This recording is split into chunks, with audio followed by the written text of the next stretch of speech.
Good morning, everyone. I hope you're all doing well. Welcome to T1 academy. ఈరోజు ఈ వీడియోలో భాగంగా మనం రీసెంట్గా ఆంధ్రప్రదేశ్ హైకోర్టు వాళ్ళు జిల్లా కోర్టులకు సంబంధించిన నోటిఫికేషన్ రిలీజ్ చేశారు. మరి దానికి సంబంధించిన విషయాల గురించి ఈ వీడియోలో చర్చించుకుందాం. ఓకే, సో నోటిఫికేషన్ రీసెంట్గా మే 6 రోజు జిల్లా కోర్టులకు సంబంధించి రిలీజ్ చేయడం జరిగిందండి. మరి దాని యొక్క అప్లికేషన్ డేట్ 13th మే నుంచి స్టార్ట్ కావడం జరిగింది. మరి last date of application is June 2. ఇంకా 20 రోజులు గడువు ఉంది. మధ్యరాత్రి 12 గంటల వరకు మీరు అప్లై చేసుకోవచ్చు. మరి దీనికి సంబంధించిన అడ్మిట్ కార్డ్స్ మరియు ఎగ్జామ్ డేట్ ఏంటి అనేది కూడా వాళ్ళు టెంటేటివ్ గా కూడా మెన్షన్ చేయలేదు. Website Andhra Pradesh high court website check చేస్తూ ఉండండి, మేము మెన్షన్ చేస్తాము, డేట్ పబ్లిష్ చేస్తామని చెప్పారు. మేము డేట్ ఎప్పుడు రిలీజ్ అయినా మా T1 అకాడమీ ఛానల్ ద్వారా మీకు ఖచ్చితంగా చెప్తామండి. ఓకే, మరి ఈ నోటిఫికేషన్ సంబంధించి మొత్తం 1620 పోస్టులతోని ఈ నోటిఫికేషన్ రావడం జరిగింది. మరి ఓన్లీ ఒక సింగిల్ పోస్ట్ కు సంబంధించిందా ఇది అంటే కాదండి. మొత్తంగా 10 డిఫరెంట్ కేటగిరీల్లో ఈ 1620 పోస్టులని ఆంధ్రప్రదేశ్ హైకోర్టు వాళ్ళు రిలీజ్ చేయడం జరిగింది. అవేంటో మనం ఒక్కసారి ఇక్కడ చూద్దాం. ఫస్ట్ వన్, స్టెనోగ్రాఫర్ గ్రేడ్ 3 కి సంబంధించి 80 పోస్టులతోని ఒక నోటిఫికేషన్ ఇచ్చారు. ఈ 10 నోటిఫికేషన్లకు సంబంధించి ఇండివిజువల్ నోటిఫికేషన్స్ అండి, అవన్నీ కూడా ఈ వీడియో యొక్క డిస్క్రిప్షన్ బాక్స్ లో ఉన్నాయి, ఒకసారి చెక్ చేయండి. ఓకే, అలాగే జూనియర్ అసిస్టెంట్ కి సంబంధించి 230 పోస్టులతోని ఒక నోటిఫికేషన్ రిలీజ్ చేశారు. మరియు టైపిస్టులు 162, ఫీల్డ్ అసిస్టెంట్లు 56, ఎగ్జామినర్ 32, కాపీయిస్ట్ 193, డ్రైవర్లు 28 పోస్టులకు, అలాగే రికార్డ్ అసిస్టెంట్లు మరియు ప్రాసెస్ సర్వర్లు, మరియు అత్యధికంగా ఆఫీస్ సబార్డినేట్ సంబంధించి అంటే ఆఫీస్ లో అటెండర్స్ ఉంటారు కదా, కోర్టులలో అటెండర్స్ సంబంధించి 651 పోస్టులతోని నోటిఫికేషన్ ఇచ్చారండి. మరి మొత్తంగా ఇవన్నీ కలుపుకుంటే 1620 పోస్టులతోని నోటిఫికేషన్ వచ్చింది. మరి రీసెంట్ గా ఏపీలో జనరల్ డిగ్రీకి సంబంధించి నోటిఫికేషన్స్ రాలేదు. మరి ఇది జాబ్ కోసం వెయిట్ చేస్తున్న అన్ఎంప్లాయ్కి ఇది ఒక మంచి అవకాశం అండి. ఎందుకంటే ఒకసారి Group 2 మొన్న రాసిన తర్వాత మళ్ళీ ఇప్పుడు ఏపీ డిఎస్సి నడుస్తుంది, కానీ అది జనరల్ డిగ్రీ వాళ్ళకి కాదు. మరి ఇంకా కొన్ని రోజులు టైం పట్టే అవకాశం ఉంది జనరల్ డిగ్రీ నోటిఫికేషన్స్ రావడానికి. సో ఇది ఏపీ లోకల్ వాళ్ళకు చాలా మంచి ఆపర్చునిటీ అండి, ముఖ్యంగా నిరుద్యోగులకు సంబంధించినంత వరకు. ఆల్రెడీ ఒక జాబ్ ఉన్న వాళ్ళు పెద్దగా ఎవరు రాయరు, ఎందుకంటే this is a basic job. మరి ఈ 10 రకాల పోస్టుల్లో ముఖ్యంగా మీకు కాంపిటీషన్ ఉండే పోస్టులు ఏంటి అంటే, ఒకటి జూనియర్ అసిస్టెంట్, ఎక్కువ మంది అప్లై చేసే పోస్టుల గురించి మాట్లాడుతున్నానండి. దాని తర్వాత ఫీల్డ్ అసిస్టెంట్, దాని తర్వాత ఎగ్జామినర్. ఈ 3 పోస్టులు ఎక్కువ మంది అప్లై చేస్తారు, ఎందుకంటే దీనికి జనరల్ డిగ్రీ ఆర్ ఎగ్జామినర్ లాంటి పోస్ట్కి అయితే ఇంటర్మీడియట్ మాత్రమే క్వాలిఫికేషన్ గా పెట్టారు. అదే టైపిస్ట్ కి, కాపీయిస్ట్ కి మినిమం టైపింగ్ స్పీడ్ రావాలి, ఇవన్నీ ఉంటాయి. ఇక స్టెనోగ్రాఫర్ కి అయితే వర్క్ వచ్చి ఉండాలి అని చెప్పి ఉంటుంది. సో వీటికి కొంచెం కాంపిటీషన్ తక్కువగా ఉంటుంది. ఇంకా drivers, record assistants, process server, office subordinate notifications కూడా ఉన్నాయి. ఆఫీస్ సబార్డినేట్ మీరు ఎక్కువ పోస్టులు కనిపిస్తున్నాయి, కానీ అందరికీ ఎలిజిబిలిటీ ఉండదండి. అది మనము నెక్స్ట్ స్లైడ్స్ లో మనం ఈ వీడియోలో భాగంగా ఒకసారి మాట్లాడుకుందాం. Okay, right. Now coming on to the educational qualification. మరి ఏం చదువు ఉంటే ఈ పోస్టులకు ఎలిజిబిలిటీ అనేది మనం ఒక్కసారి ఇక్కడ చూద్దాం. ఇందాక నేను చెప్పాను కదా, ఎక్కువ మంది అప్లై చేసే పోస్ట్ జూనియర్ అసిస్టెంట్ ఉంటుందని చెప్పి. ఎస్, ఆ జూనియర్ అసిస్టెంట్ కి బ్యాచులర్ డిగ్రీ, మీరు BA చేసిర్రా, BSc చేసిర్రా, బీటెక్ చేసిర్రా, ఏదైనా పర్లేదండి, ఒక డిగ్రీ సర్టిఫికేట్ మీ దగ్గర ఉంటే చాలు, మీకు ఈ జూనియర్ అసిస్టెంట్ అప్లై చేసుకోవడానికి ఎలిజిబిలిటీ ఉన్నట్టే. అలాగే మరి దీని పే స్కేల్, జూనియర్ అసిస్టెంట్ యొక్క పే స్కేల్ బేసిక్ గా 25,220 నుంచి స్టార్ట్ అవుతుందండి పే స్కేల్. కొత్తగా తెలియని వాళ్ళకి చెప్తున్నాను, పే స్కేల్లో మీది బేసిక్ పే, ఇది 25,220 అనేది బేసిక్ పే. దీని మీద డిఏ ఇస్తారు. ఇప్పుడు ఆంధ్రప్రదేశ్లో ఎంత డిఏ నడుస్తుందో అంత డిఏ అమౌంట్, ఒక ఫర్ ఎగ్జాంపుల్ ఒక 25% నడుస్తుంది అనుకోండి, ఇగో ఈ బేసిక్ పేలో 25% తీసి ఇక్కడ మీకు అమౌంట్ కలుపుతారు. అలాగే హెచ్ఆర్ఏ విజయవాడ లాంటి సిటీస్ లో ఒకటి ఉంటది, కడప లాంటి సిటీస్ లో ఒకటి ఉంటది, అలాగే ఇంకా విశాఖపట్నంలో ఒకటి ఉంటది. ఇట్లా హెచ్ఆర్ఏ 24, 17 ఇలా డిఫరెంట్ ఉంటాయి. దాని మీదకి వెళ్ళి మీ టోటల్ శాలరీ అనేది డిసైడ్ అవుతుందండి. ఎంత లేదన్నా 32,000 to 35,000 వరకు మనకు వచ్చే అవకాశాలు అనేది ఉంటాయండి. ఓకే, 25,000 కాబట్టి 34,000 to 36,000 వరకు మనకు వచ్చే అవకాశాలు అనేవి ఎక్కువగా ఉంటాయి. Right, now coming on to examiner. ఇందాక చెప్పాను కదా, ఇది కూడా ఇంటర్మీడియట్ క్వాలిఫికేషన్. జనరల్ గా దీనికి కూడా ఎక్కువ మంది అప్లై చేస్తారు, కాకపోతే నంబర్ ఆఫ్ పోస్ట్ అనేటివి కంపారిటివ్లీ తక్కువ ఉన్నాయండి. మీరు ఇక్కడ చూడొచ్చు, ఎగ్జామినర్ 32 పోస్టులు మాత్రమే ఉన్నాయి. అందువల్ల మనకి ఇక్కడ కాంపిటీషన్ ఎక్కువ ఉంటది. ఇంటర్ వాళ్ళే, డిగ్రీ మాత్రమే కాదు ఇంటర్ వాళ్ళు కూడా ఎలిజిబుల్ కాబట్టి ఇక్కడ కాంపిటీషన్ అనేది ఎక్కువగా ఉంటది. మరి ఈ ఎగ్జామినర్ పోస్టులకు కొంచెం పే స్కేల్ తక్కువ ఉంటది, ఎందుకంటే ఓన్లీ ఇంటర్ క్వాలిఫికేషన్ కదా. సో 23,780 బేసిక్ పేతో స్టార్ట్ అవుతుంది. మరి దీంతో పాటు డిఏ, హెచ్ఆర్ఏ కూడా మీకు ఇస్తారు. Okay, right. Next field assistant. ఇది కూడా bachelor degree in any discipline అండి. Junior assistant, field assistant similar competition ఉంటాయి. అదే అప్లై చేసిన వాళ్ళు ఇది కూడా అప్లై ఖచ్చితంగా చేస్తారు. Okay, right. Next record assistant. ఇది కూడా సేమ్ అండి. ఫీల్డ్ అసిస్టెంట్ కూడా జూనియర్ అసిస్టెంట్ ఉన్నట్టే 25,228 basic pay. Next record assistant, ఇది ఇంటర్మీడియట్ క్వాలిఫికేషన్ ఉంది రికార్డ్ అసిస్టెంట్. మరి దీన్ని బేసిక్ పే 23,120గా ఇవ్వడం జరిగింది. 23,120గా ఇవ్వడం జరిగింది. ఒక office subordinate the 20,000 basic pay.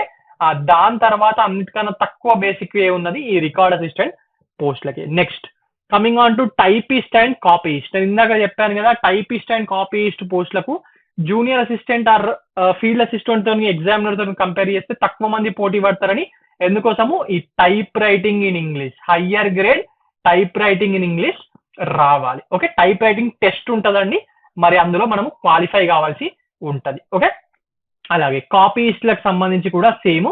ఇక్కడ ఏంటంటే బ్యాచిలర్ డిగ్రీ ఉండాలా, ఇక్కడ ఇంటర్మీడియట్ ఉంటే సరిపోతుంది. దాని తగ్గట్టే మీ పే స్కేల్స్ అనేటివి డిఫరెంట్ గా ఉంటాయి. టైపిస్ట్ వాళ్ళకేమో 25,220 పే స్కేల్ ఉంటే బేసిక్ పే, మరి కాపీయిస్ట్ కి ఏమో 23,780 ఉంది. Okay, next process server.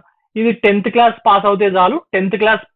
Minimum 10th class pass అయిన వాళ్ళకు ఈ ప్రాసెస్ సర్వర్ కి ఎలిజిబిలిటీ ఉంటుంది. దీనికి 23,780 బేసిక్ పే ఉందండి. బేసిక్ పే తో పాటు గవర్నమెంట్ జాబ్స్ లో డిఏ, హెచ్ఆర్ఏ కూడా ఇస్తారు. ఫ్రెషర్స్ కోసం చెప్తున్నాను. ఓకే, ఇక ఇది స్టెనోగ్రాఫర్ గ్రేడ్ 3 అండి. స్టెనోగ్రాఫర్ గ్రేడ్ 3కి సంబంధించిన పోస్ట్.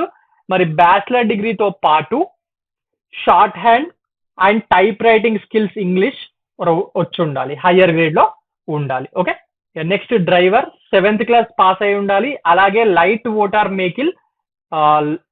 మోటార్ వెహికల్ యొక్క డ్రైవింగ్ లైసెన్స్ కూడా ఉండాలి. ఇది ఎక్కువ మంది దగ్గర ఉండదు కదా. Yes, next office subordinate.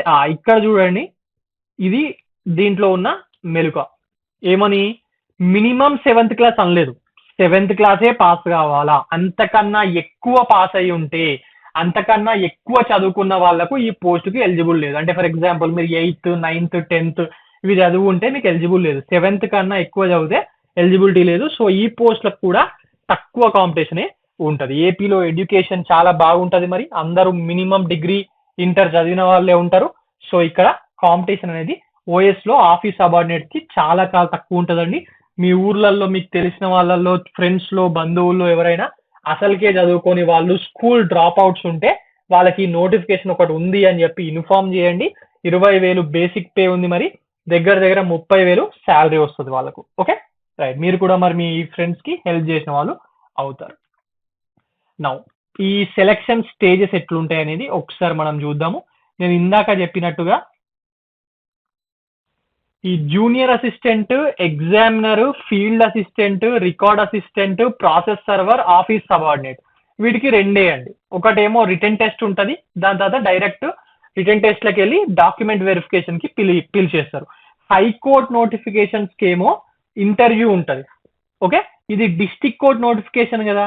Yes, high court వాళ్ళే ఇచ్చారు, కానీ హైకోర్టులో జూనియర్ అసిస్టెంట్ తీసుకోవడం వేరా, హైకోర్టు వాళ్ళు నోటిఫికేషన్ ఇచ్చి జిల్లా కోర్టుల్లో జూనియర్ అసిస్టెంట్స్ ని ఎవరినన్నా తీసుకోవడం వేరా. ఈ జిల్లా కోర్టుల్లో తీసుకునే వాళ్ళకు ఇంటర్వ్యూస్ అనేటివి ఉండవు. ఓకే, సో రిటర్న్ టెస్ట్ ఉంటుంది, డాక్యుమెంట్ వెరిఫికేషన్.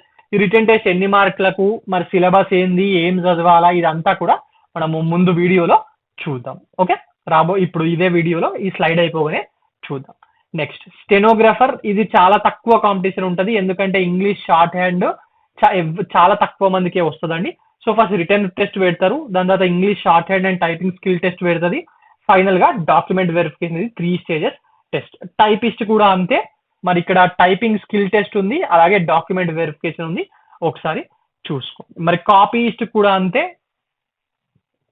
సిమిలర్. మరి డ్రైవర్ కి మాత్రము 4 స్టేజెస్ లో టెస్ట్ ఉన్నాయి, ఒకసారి మీరు ఇది గమనించాలండి. రిటర్న్ టెస్ట్ ఉంది, దాని తర్వాత డ్రైవింగ్ స్కిల్ టెస్ట్ ఉంది, దాని తర్వాత document verification, finally medical test. మరి డ్రైవర్స్ కి మెడికల్ టెస్ట్ చాలా అవసరం కదా. ఎస్, ఇది చేస్తారు. ఒకసారి డ్రైవర్ నోటిఫికేషన్ చూడండి, దీనికి సంబంధించిన ఇన్ఫర్మేషన్ అనేది అందులో ఉంది. కింద మీకు ఈ వీడియో కింద డిస్క్రిప్షన్ లో మీకు డ్రైవర్ నోటిఫికేషన్ కి సంబంధించి ఫైల్ ఉందండి, ఒకసారి చూడండి. Now examination pattern. ఇక్కడ అన్ని ఎగ్జామ్స్ కి 10 ఎగ్జామ్లు ఉన్నాయి కదా, అన్నిటికీ సేమ్ ప్యాటర్న్ లేదు. Junior assistant, field assistant, examiner, stenographer, typist, record assistant, copyist, వీళ్ళకి ఏంటంటే ఎగ్జామ్ 80 మార్కులకు, బట్ 2 సబ్జెక్టులు, ఒకటి జనరల్ నాలెడ్జ్, ఇంకోటి ఇంగ్లీష్. 40 మార్క్స్ కి, ఒక్కొక్క క్వశ్చన్ కి 1 mark, so 40 marks. Negative marking ఏం లేదు. అలాగే 90 నిమిషాల్లో పేపర్ అయిపోతుంది. ఇది ఆన్లైన్ ఎగ్జామినేషన్ అండి, సిబిటి. టీసీఎస్ వాళ్ళు నిర్వహిస్తూ ఉంటారు కదా, టీసీఎస్ అయాన్ కేంద్రాల్లో. ఎస్, అలా ఇది computer based test, offline exam, paper based exam అనేది లేదు. ఖచ్చితంగా కంప్యూటర్ బేస్డ్ మీదనే ఎగ్జామ్ రాయాల్సి ఉంటది. Okay, right. నౌ సిలబస్ కి సంబంధించి ఈ 7 డిఫరెంట్ ఎగ్జామ్స్ గురించి చెప్పాను కదా. ఇంకొక పాయింట్ ఏంటంటే, మీరు ఇప్పుడు జూనియర్ అసిస్టెంట్ కి అప్లై చేస్తే జూనియర్ అసిస్టెంట్ కి అప్లై చేయాలండి. ఒకటే అప్లై చేస్తాను ఫామ్, అన్ని ఎగ్జామ్లు రాస్తా అంటే కుదరదు. దానికి జూనియర్ అసిస్టెంట్ అప్లై చేయాలనుకుంటే సపరేట్ జూనియర్ అసిస్టెంట్ అప్లై చేసుకోవాలా, ఫీల్డ్ అసిస్టెంట్ అంటే ఫీల్డ్ అసిస్టెంట్, ఎగ్జామినర్ అంటే ఎగ్జామినర్, ఇట్లా డిఫరెంట్ గా అప్లై చేసుకోవాల్సి ఉంటుంది. మరి ఎగ్జామ్ డేట్లు కూడా డిఫరెంట్ గా ఉంటాయండి, అదే వీక్ లో ఉంటాయి. Okay, right. Now coming to syllabus. General knowledge అలాగే ఇంగ్లీష్ ఉందని చెప్పాను కదా. ఎస్, ఇక్కడ చూడండి, జనరల్ నాలెడ్జ్ లో Indian art, culture, dance and music అన్నాడు. బేసిక్ గా ఇది యూపీఎస్సీ వాళ్ళు, గ్రూప్స్ వాళ్ళు ఇండియన్ ఆర్ట్ అండ్ కల్చర్ అని చదువుతూ ఉంటారు కదా బుక్స్. ఎస్, దాంట్లో బాగా కవర్ అయిపోతుంది. ఎవరైనా అంత పెద్ద బుక్ చదవలే అనుకుంటే 11th standard NCERT art book ఉంటుంది, అది ఒకసారి తీసుకోండి, అది అయినా సరిపోతుంది. Okay, right. Next Indian history and Indian national movement. ఇది కోర్ సిలబస్. ఏ కాంపిటేటివ్ ఎగ్జామ్ లోనన్నా భారతదేశ చరిత్ర మరియు భారతదేశ స్వతంత్ర పోరాటం మీద క్వశ్చన్లు వస్తూనే ఉంటాయి. ఇంకా జాగ్రఫీ, అగ్రికల్చర్, ఎన్విరాన్మెంట్ అన్ని అడిగాడు. మరి ఇండియన్ ఎకానమీ ఉంది సిలబస్ లో, పాలిటీ, కాన్స్టిట్యూషన్ ఉంది. Next general science day to day everyday life లో మనం వాడే జనరల్ సైన్స్ మీద అడిగిందండి. అంటే ఫ్యాన్ గురించి అడగచ్చు, లైట్ గురించి అడగచ్చు, లేకపోతే మీరు వాడే కార్లలో ఏం వాడతారు, ఇలా general day to day life మీదనే వస్తాయి. ఇక సైంటిఫిక్ రీసెర్చ్ అంటే నోబెల్ ప్రైజ్లు రీసెంట్ గా ఇవన్నీ ఉంటాయి కదా, కొత్తగా ఏమన్నా తయారు చేసిర్రా, వీటి మీద వస్తాయి. అలాగే awards, recent awards, personalities in news, institutions, finally sports and current affairs. India and Andhra Pradesh కి సంబంధించిన కరెంట్ అఫైర్స్ మీద మనకు వస్తాయి. సో మెయిన్ ఇక్కడ టాపిక్స్ ఏంటి, హిస్టరీలోనే మీరు ఇండియన్ హిస్టరీ అంటే యాన్షియంట్ ఉంటుంది, మెడివల్ ఉంటుంది, మోడర్న్ ఉంటుంది. Okay, right. మరి కల్చర్, ఇది అంతా హిస్టరీ కిందకే వస్తుంది. So history, geography, environment, right, economy, polity, general science, ఇక బేసిక్ కరెంట్ అఫైర్స్, ఇవన్నీ మనకు ఉన్నాయి. సో జాగ్రత్తగా చదవండి. 40 మార్కులకు. ఎక్కువగా వీళ్ళ ప్యాటర్న్ చూసినట్టయితే స్టాటిక్ జీకే మీదనే ఎక్కువగా క్వశ్చన్స్ ఇస్తా ఉంటారండి. ఇలా ఈ ప్రీవియస్ ఇయర్ క్వశ్చన్స్ మీరు ఒకసారి చూడండి, స్టాటిక్ జీకే మీదనే ఎక్కువగా అడుగుతా ఉంటారు. నెక్స్ట్ ఇంగ్లీష్ లో రీడింగ్ కాంప్రిహెన్షన్, ఇది కూడా 40 మార్క్స్. లాస్ట్ టైం పేపర్ లో రీడింగ్ కాంప్రిహెన్షన్ 5 నుంచి 10 మార్క్స్ మధ్యలో వచ్చింది. So reading comprehension is very very important. దీనికి మీకు న్యూస్ పేపర్ చదివే, ఇంగ్లీష్ న్యూస్ పేపర్ చదివే అలవాటు ఉంటే మీకు చాలా చాలా హెల్ప్ఫుల్గా ఉంటుందండి. ఇక్కడ మీరు గుర్తుపెట్టుకోవాల్సిన పాయింట్ ఏంటంటే జనరల్ నాలెడ్జ్ పేపర్ ఇంగ్లీష్లోను తెలుగులోను ఇస్తాడు, కానీ ఇంగ్లీష్ పేపర్ ఓన్లీ ఇంగ్లీష్లోనే ఇస్తాడు. ఓకే, సో రీడింగ్ కాంప్రిహెన్షన్, అలాగే ఎర్రర్ స్పాటింగ్. ఒక సెంటెన్స్ ఇస్తాడు, అందులో ఏం తప్పు ఉన్నదో కనుక్కోమంటాడు. క్లోజ్ టెస్ట్, పారా జంబుల్ అంటే జంబ్లింగ్ ఆఫ్ సెంటెన్సెస్, 5 సెంటెన్సెస్ ఇచ్చి దాన్ని చూడమంటాడు. ఓకే, అప్పుడు యాడ్ మన్ అవుట్ కూడా అడుగుతాడు. ఇక fill in the blanks, synonyms antonyms అంటే పర్యాయ పదాలు ఆర్ సేమ్ పర్యాయ పదాలు మరియు వ్యతిరేక పదాలు అని చెప్పడదాం. మరియు ఇడియోమ్స్, ఫ్రేజెస్ అంటే సామెతల గురించి. ఇక 1 వర్డ్ సబ్స్టిట్యూషన్స్, దీనికి సంబంధించి మీకు 40 మార్కులు ఎగ్జామ్ ఉంటుంది. ఏ బుక్ చదవాలా, ఎట్లా చదవాలా మనము చూద్దాం ఇప్పుడు ఈ వీడియోలోనే. Okay, right. ఇంకా మిగిలిపోయిన కొన్ని పోస్టులు ఉన్నాయి కదా, అక్కడ మనం 7 పోస్టుల గురించి మాట్లాడుకున్నాం. అవి కాకుండా ఇంకో 3 పోస్టులు ఉన్నాయి. దీనికి ఎగ్జామినేషన్ ప్యాటర్న్ డిఫరెంట్ ఉన్నది. ఏంటంటే ఇందులో మెంటల్ ఎబిలిటీ అంటే మనం రీజనింగ్ అంటాం కదా, ఆ రీజనింగ్ టాపిక్ కూడా ఇక్కడ వీళ్ళకు ఇవ్వడం జరిగింది. జనరల్ నాలెడ్జ్ 40 మార్క్స్ ఉంది. ఎస్, మరి 40 మార్క్స్ కి ఒక్కొక్కటి 1 మార్కు, మొత్తంగా 40 క్వశ్చన్లు వస్తాయి 40 మార్కులకు. Okay, English 10 మార్కులకే. ఇక్కడ ఇంగ్లీష్ తో పెద్దగా అవసరం లేదండి, ఇవన్నీ 7th క్లాస్ 10th క్లాస్ ఎలిజిబిలిటీతో తీసుకుంటున్నారు కదా, మరి అంతంత ఇంగ్లీష్ నాలెడ్జ్ వీళ్ళకి అవసరం లేదు, ఎందుకంటే వీళ్ళు ఫైల్స్ చూసేది పెద్దగా ఉండదు. సో అందువల్ల ఇంగ్లీష్ కి జస్ట్ 10 మార్కులు ఇచ్చారు. ఇంకా ఇది క్వాంటిటేటివ్ యాప్టిట్యూడ్ కాదండి, mental ability. Okay, so 30 marks ఉంది. Total 80 marks 90 minutes. సిమిలరే, కాకపోతే ఇక్కడ మెంటల్ ఎబిలిటీ అనేది ఎక్కువగా యాడ్ అయింది. ఓకే, మరి సిలబస్ ఏంటి? ఇగో ఇక్కడ సిలబస్ చూద్దాము. ఇక్కడ సిలబస్ లో ఇంతకు ముందు మనం మాట్లాడుకున్న 7 డిఫరెంట్ పోస్ట్ ఉన్నాయి కదా, దాంతో కంపేర్ చేస్తే ఇక్కడ కొంచెం సిలబస్ తగ్గిందండి. జనరల్ నాలెడ్జ్ లో India art, culture, dance and music అన్నాడు, ఇది ఉంది. అక్కడ ఉంది, ఇక్కడ ఉంది. Indian history and Indian national movement అన్నాడు. ఎప్పుడన్నా హిస్టరీ మీద క్వశ్చన్స్ బాగా వస్తాయి. ఇగో ఇండియన్ జాగ్రఫీ తర్వాత అగ్రికల్చర్ అండ్ ఎన్విరాన్మెంట్ అక్కడ ఉండే, ఇక్కడ లేదు. Right, Indian geography, Indian polity, అక్కడ ఎకానమీ ఉండే, ఇక్కడ ఎకానమీ లేదు. రైట్, అక్కడ జనరల్ సైన్స్ ఉండే, ఇక్కడ జనరల్ సైన్స్ లేదు. రైట్, సో ఇది ఒక్కటి చూసుకోండి. ఏం చదవాలనేది నేను చెప్తాను ఈ వీడియోలో, లాస్ట్కి చెప్తాను. ఓకే, ఇంగ్లీష్ కూడా ఇక్కడ 10 మార్కులకే కాబట్టి just spelling errors, 1 word substitution, synonyms and antonyms and idioms and phrases, only 4 టాపిక్లే ఇచ్చిండు. ఓకే, ఇక మెంటల్ ఎబిలిటీ ఇవన్నీ ఒకసారి చూడండి. Coding, decoding, syllogisms, analogy, arithmetic number series, problem solving, Venn diagrams, tough topic, direction relations, ఇట్లా చాలా topics ఇచ్చిండు, ఎందుకంటే 30 మార్కులకు కదా. ఎస్, సో ఇవి ఒకసారి చూసుకోండి. Right, now coming on to the examination fee. దీనికి ఫ్రీ ఏం లేదండి. సెంట్రల్ గవర్నమెంట్ ఎగ్జామ్స్ కి జనరల్ గా SC, ST, women, person with disabilities కి ఫ్రీ ఉంటది కదా, బట్ ఇక్కడ స్టేట్ గవర్నమెంట్ ఎగ్జామ్, మరి హైకోర్టు వాళ్ళు పెడుతున్నారు, అలాంటిది ఏం లేదు. జనరల్ అంటే ఓసీ, ఏ రిజర్వేషన్ లేని వాళ్ళు, మరియు ఓబీసీ మరియు ఈడబ్ల్యూఎస్ రిజర్వేషన్ ఉన్న వాళ్ళకు ఫీజు 800 రూపాయలు. మరియు SC, ST and physically handicapped అన్న, పర్సన్ విత్ డిసబిలిటీస్ అన్న ఇప్పుడు ఒకటే, పిహెచ్ఆర్, పీడబ్ల్యూబిడి, మరి వాళ్ళకు 400 రూపాయలు ఫీజు ఉంది. ఇక్కడ మీరు చూడాల్సింది ఏంటంటే ఒక్కొక్క పోస్ట్ కి సపరేట్ గా అప్లై చేయాలా, సపరేట్ గా ఫీజు కట్టాలి 800 రూపాయలు. Okay, right. రెండోది డిస్టిక్, కొందరు ఉంటారు. ఫర్ ఎగ్జాంపుల్ చిత్తూరులో జూనియర్ అసిస్టెంట్ పోస్టులు ఎక్కువ ఉన్నాయి, కానీ వాళ్ళది కడప అనుకుందాం. కడపలో అప్లై చేస్తాడు లోకల్ కింద. ఇక్కడ నేను చిత్తూరులో పోస్టులు ఎక్కువ ఉన్నాయి కదా అని ఈడ కూడా అప్లై చేయాలనుకుంటాడు. సో ఈడ 800 కట్టాలి, అదే జూనియర్ అసిస్టెంట్ పోస్ట్ కి ఇగో ఈడ 800 కట్టాలి. ఓకే, రెండు అప్లై చేసుకుంటే మీరు ఒకటే పోస్టు 2 కట్టాల్సి వస్తుంది, కానీ ఎగ్జామ్ మాత్రం ఒకటే రోజు ఉంటుంది. Okay, right. Now exam fee is to be paid online only. మీ డెబిట్ కార్డ్, క్రెడిట్ కార్డ్ ఇట్లా ఏదైనా వాడి, యూపీఐ ఏదైనా వాడి, ఇక్కడ మీరు ఆంధ్రప్రదేశ్ హైకోర్టులో ఆల్రెడీ లింక్ ఇచ్చారు, దాన్ని యూజ్ చేసుకొని మీరు ఫీజ్ కట్టేయండి. Okay, age criteria minimum 18 years ఉండాలా, మాక్సిమం 42 ఇయర్స్ ఉండాలా. ఓపెన్ ఓసీ వాళ్ళకు, ఏ రిజర్వేషన్ లేని వాళ్ళకు. డేట్, ఈ డేట్ ఇంపార్టెంట్ అండి. జూలై 1,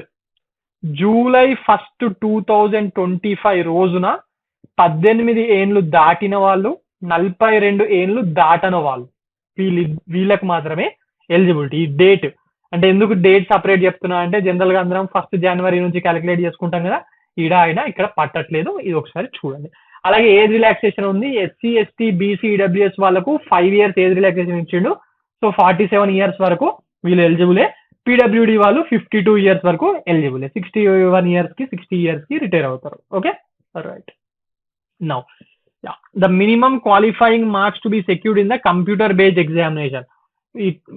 కొందరు అనుకుంటారు ఏమని, జస్ట్ ఎవరు లేకపోతే మనకు ఒక్క మార్క్ వచ్చినా కూడా జాబ్ ఇచ్చేస్తారని. అట్లుండదండి. ఇక్కడ ఏముందంటే మినిమం 40% ఆఫ్ ద మార్క్స్ రావాలి. అంటే 80 మార్కులకు ఎగ్జామ్, 40 మార్క్స్ అంటే మినిమం 32 మార్కులు ఓసీఆర్ ఈడబ్ల్యూఎస్ క్యాండిడేట్కి వస్తేనే మీకు జాబ్ ఇస్తారు. దాని తర్వాత మెరిట్ లిస్ట్ చూస్తారు. కానీ ఎవ్వరికి మెరిట్ రాలేదు, పేపర్ టఫ్ వచ్చింది, 32 ఎవ్వరు దాటలేదు. ఫర్ ఎగ్జాంపుల్ ఒక్కరు కూడా దాటలేదు అనుకుందాం, ఓసీ వాళ్ళు ఎవ్వరికి జాబ్ ఇయ్యారండి. Okay right. అలాగే బీసీ వాళ్ళకు 35% మార్క్స్ రావాలా, మరియు ఎస్సీ ఎస్టీ పీడబ్ల్యూబీడీ వాళ్ళకు మినిమం 30% ఆఫ్ ద మార్క్స్ అనేటివి రావాలండి. అంటే వీళ్ళకు 24 మార్కులు రావాలా, వీళ్ళకు 32 మార్కులు రావాలా, మరి వీళ్ళకేమో 28 మార్కులు రావాలా. ఓకే మినిమం మార్క్స్ ఇవి రైట్. ఇప్పుడు డిస్ట్రిక్ట్ వైజ్ వేకెన్సీస్ నేను మీకోసం సెగ్రిగేట్ చేశాను. బట్ స్టిల్ ఒకసారి మీరు మీ రిజర్వేషన్స్ ప్రకారము ఒకసారి వెబ్సైట్ ఓపెన్ చేసి నోటిఫికేషన్ మేము ఇక్కడ కింద లింక్ లో పెడతాము, దాంట్లో చూసుకొని అప్లై చేయండి. జూనియర్ అసిస్టెంట్ కి సంబంధించి ముఖ్యంగా గుంటూరు జిల్లాలో మరియు కృష్ణా, చిత్తూరు, ఈస్ట్ గోదావరి ఈ 4 జిల్లాల్లో పోస్టులు అనేటివి ఎక్కువ ఉన్నాయండి.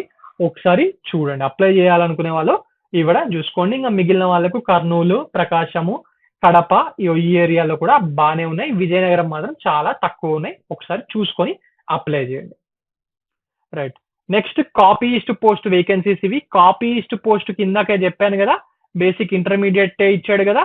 ఎస్ కాపీయిస్ట్ దానికి కూడా డిగ్రీ ఇచ్చాడు. 23,780 దీని బేసిక్ పే అండి. సో ఇక్కడ చూడండి, కృష్ణా డిస్టిక్ లో పోస్టులు ఎక్కువ ఉన్నాయి. కృష్ణా డిస్టిక్ వాళ్ళు ఇక్కడ అప్లై చేయడానికి ప్రయత్నించండి. కొంచెం జాబ్ కంపారేటివ్లీ మీకు వేరే వాళ్ళతో కంపేర్ చేసుకుంటే కట్ ఆఫ్ తగ్గి మీకు పోస్ట్ వచ్చే అవకాశం అనేది ఎక్కువ ఉంటుంది. నెక్స్ట్ ఎగ్జామినర్ పోస్టులు చాలా తక్కువ ఉన్నాయండి. అందులో కూడా ముఖ్యంగా కృష్ణా జిల్లాలోనే ఎక్కువ ఉన్నాయి కంపారేటివ్లీ. సో ఇది ఒకసారి చూడండి. అనంతపురంలో అయితే ఒకటే ఉంది, వైజాగ్లో విజయనగరంలో కూడా ఒకటే ఉంది, ఒకసారి చూసుకోండి. నెక్స్ట్ ఫీల్డ్ అసిస్టెంట్ కి సంబంధించి ఈ పోస్టు ఈ జిల్లాలకు ఉన్నాయి. కానీ ఈ అన్ని పోస్టులకు మీరు ఎలిజిబుల్ ఉండారండి. ఒకసారి రిజర్వేషన్స్ ఉంటాయి. ఈ నోటిఫికేషన్ ఓపెన్ చేసి ఎన్ని పోస్టులకు ఉన్నాయి అనేది ఒకసారి చూడండి. Okay right. డ్రైవర్ వేకెన్సీస్ ఇవన్నీ జిల్లాలకు సంబంధించినంత వరకు రైట్. నెక్స్ట్ స్టెనోగ్రాఫర్ వేకెన్సీస్ ఇవన్నీ శ్రీకాకుళంలో, కడపలో ఎక్కువ ఉన్నాయి. ఒకసారి చూడండి. అండ్ టైపిస్ట్లకు సంబంధించి కూడా మీకు ఇక్కడ వేకెన్సీస్ ఇక్కడ కనిపిస్తున్నాయి కదా. ఎస్ కృష్ణా జిల్లా. సో మొత్తంగా కంపేర్ చేసుకుంటే కృష్ణా జిల్లా వాళ్ళకు ఎక్కువగా పోస్టులు రావడం జరిగింది, అన్ని డిఫరెంట్ కేటగిరీస్ లో కూడా. ఇక్కడ కూడా రికార్డ్ అసిస్టెంట్ కృష్ణా జిల్లాలో 10 పోస్టులు ఉన్నాయి. ఒకసారి చూసుకోండి. కృష్ణా జిల్లా వాళ్ళు అప్లై చేయడానికి ప్రయత్నించండి. మీకు చాలా చాలా ఎక్కువ పోస్టులు ఉన్నాయి కంపారిటివ్లీ. ఇక్కడ కూడా 21, east Godavari 25, Kadapa 20. Okay right. Office subordinate పోస్టులు చాలా ఉన్నాయండి. మీ ఫ్రెండ్స్, మీ బంధువులు ఎవరైనా చదువుకోని వాళ్ళు, డ్రాప్ అవుట్స్ ఉన్న వాళ్ళకు కష్టపడతా ఉంటారు కదా, ఆ పని ఈ పని అని చెప్పి వాళ్ళకు హెల్ప్ చేయండి. కాంపిటీషన్ తక్కువ ఉంటుంది. ఇన్ని పోస్టులు ఫర్ ఎగ్జాంపుల్ చిత్తూరు లాంటి దగ్గర 85 పోస్టులు ఉన్నాయి కాబట్టి కొంచెం ఫిల్ అవ్వడం కూడా కష్టమే. ఎగ్జామ్ ఇంతమంది రాయరండి. అంటే అన్లెస్ చిత్తూరులో చదువుకున్న వాళ్ళు చాలా తక్కువ, ఎగ్జామ్ కి అప్లై చేసుకున్న వాళ్ళు తక్కువ ఉంటే తప్పితే ఈ ఫిల్ అవ్వడం అనేది కొంచెం తక్కువ. సో మీకు తెలిసిన వాళ్ళకు ఎవరికైనా ఉంటే చెప్పండి, వాళ్ళ లైఫ్ సెటిల్ అయిపోతుంది. Okay right. నౌ ఫైనలీ అసలు ఏం చదవాలి మరి సార్, ఇదంతా చెప్పిర్రు నోటిఫికేషన్, మరి ఏం చదవకపోతే, ఏం చదవాలో చెప్పకపోతే ఎట్లా అని చెప్పి అడుగుతారు కదా. ఎస్, మరి మన సిలబస్ ప్రకారము ఇంగ్లీష్ మీడియం వాళ్ళైతే ఏ బుక్ చదవాలి అంటే లూసెంట్ జీకే అని చెప్పి మీరు గూగుల్లో టైప్ చేస్తే అమెజాన్లో, ఫ్లిప్కార్ట్లో అమ్ముతా ఉంటాడు. లేకపోతే ఇక్కడ అశోక్ నగర్లో, హైదరాబాద్లో మరియు వైజాగ్లో అన్ని ఏరియాస్లో ఈ బుక్ అవైలబుల్గా ఉంటుంది. ఒకసారి చూడండి. ఇందులో నుంచి మీరు హిస్టరీ, జియోగ్రఫీ, పాలిటీ, ఎకనామిక్స్ ఇది ముఖ్యంగా చదవాలి. ఎకనామిక్స్ కి కొంచెం కరెంట్ ఇష్యూస్ కూడా చూసుకోండి. ఈ మూడుకి ఈ ఎగ్జామ్ కి సంబంధించి ఆ ఒక్క బుక్ చదివితే maximum number of questions cover అయిపోతాయండి. లేదు సార్ మేము ఆల్రెడీ లక్ష్మీకాంత్ చదువున్నాము, కరీం సార్ బుక్ చదివి ఉన్నాము, సీనియర్ బుక్ చదివి ఉన్నాం హిస్టరీకి, కరీం సార్ హిస్టరీకి చదివినాం, పాలిటికల్ లక్ష్మీకాంత్ చదివినాం, జాగ్రఫీకి ఇంకా చదివేస్తాం పెద్ద పెద్ద బుక్కులు అంటే ఇదేం అవసరం లేదు. మేము ఫ్రెష్గా ప్రిపేర్ అవుతున్నాం అనుకుంటే ఇవి చదవండి. ఇంత తక్కువ టైంలో maximum 1 month 45 days or 2 months time ఇస్తాడు. సో ఫ్రెషర్స్కి ఈ బుక్ సరిపోతుంది. ఓకే, ఎకనామిక్ ఈ బుక్తో పాటు కరెంట్ ఇష్యూస్ని కూడా కొంచెం చూడండి. అలాగే ఇంకా జనరల్ సైన్స్ అడిగింది కదా, ఆ జనరల్ సైన్స్కి ఇదే లూసెంట్ వాళ్ళది మీరు మళ్ళీ బుక్ అవైలబిలిటీ ఉంటుంది. అది నచ్చకపోతే అరిహెంట్ వాళ్ళ జనరల్ సైన్స్ కూడా ఉంది, ఒకసారి బుక్ చూసుకోండి. నెక్స్ట్ ఇంగ్లీష్ 40 మార్కులకు ఉంది. ఫస్ట్ ఇంగ్లీష్లో మార్కులు రావాలంటే డైలీ న్యూస్ పేపర్ చదవండి. మీరు ఆల్రెడీ ఇంగ్లీష్ మీడియం వాళ్ళ అయి ఉండి మాకు ఇంగ్లీష్ కొంచెం మంచిగానే వస్తుంది అనుకుంటే హిందూ పేపర్ చదవండి. లేదు మేము ఇంగ్లీష్ మీడియమే ఆర్ తెలుగు మీడియం అయినా మాకు ఇంగ్లీష్ అంతగా పెద్దగా రాదు, ఇప్పుడిప్పుడే కొంచెం అలవాటు చేసుకోవాలనుకుంటే టైమ్స్ ఆఫ్ ఇండియా కానీ, డెక్కన్ క్రానికల్ కానీ, హ్యాండ్స్ ఇండియా కానీ చదవండి. ఇది కొంచెం ఈజీగా అర్థమవుతాయి. హిందూ కొంచెం టఫ్గా ఉంటుంది. ఫస్ట్ తెలుగు మీడియం వాళ్ళు అయి ఉంటే హిందూతో స్టార్ట్ చేయకండి ఎగ్జామ్ కోసం, ఎందుకంటే ఫస్ట్ డేనే 1-2 రోజులు అది బంద్ చేస్తారు ఆ టఫ్నెస్ తట్టుకోలేక. ఓకే, సో ఈ పేపర్స్తోని ట్రై చేయండి. ఓకే, అవి కాకుండా ఈ objective general English SP Bakshi book కొనుక్కొని ఇందులో నుంచి చదవడానికి ప్రయత్నించండి. ఫైనల్గా ప్రీవియస్ ఇయర్ క్వశ్చన్స్, మార్కెట్లో previous year questions book availability ఉన్నాయి. తెలంగాణది కూడా ఎందుకు చూడమంటున్నానంటే రీసెంట్గానే 2025లో తెలంగాణ హైకోర్టు వాళ్ళ ఎగ్జామ్ అనేది కంప్లీట్ అయ్యిందండి. తెలంగాణ హైకోర్టు ఎగ్జామ్ కంప్లీట్ అయింది, తెలంగాణ డిస్ట్రిక్ట్ కోర్ట్ ఎగ్జామ్స్ కూడా జరగబోతుంది. మరి వచ్చే అవకాశాలు ఉంటాయి ఈ పేపర్స్ అన్ని తొందరగా మార్కెట్లోకి. ఒకసారి వాళ్ళవి కూడా చూడండి, అలాగే ఏపీ ప్రీవియస్ చూసుకుంటే మీకు ట్రెండ్ అర్థమవుతుందండి. రెండుటిని అదే టీసీఎస్ కూడా ఎగ్జామ్ పెడతాడు, రైట్, అదే టీసీఎస్ కూడా పెడతాడు. సో సిమిలర్ గా క్వశ్చన్స్ వచ్చే అవకాశాలు అనేది ఎక్కువగా ఉంటాయి. Okay, right. Finally books to read in Telugu medium. Telugu medium సంబంధించిన వాళ్ళు ఏ పుస్తకాలు చదవాలి అంటే ఇది కూడా హైటెక్ విజయ రహస్యం, అందరికీ తెలిసిన బుక్కే కదా. ఎస్, హైటెక్ విజయ రహస్యం బుక్ కొనుక్కోండి. అమెజాన్లో, ఫ్లిప్కార్ట్లో, అశోక్ నగర్లో, విశాఖపట్నంలో, తిరుపతిలో, ఎక్కడ పడితే విజయవాడలో ప్రతి ఏరియాలో అవైలబిలిటీ ఉంటుంది. ఈ బుక్ కొనుక్కోవడానికి ప్రయత్నించండి. This is very very important. Telugu medium వాళ్ళకు ఈ బుక్లో మీరు చరిత్ర,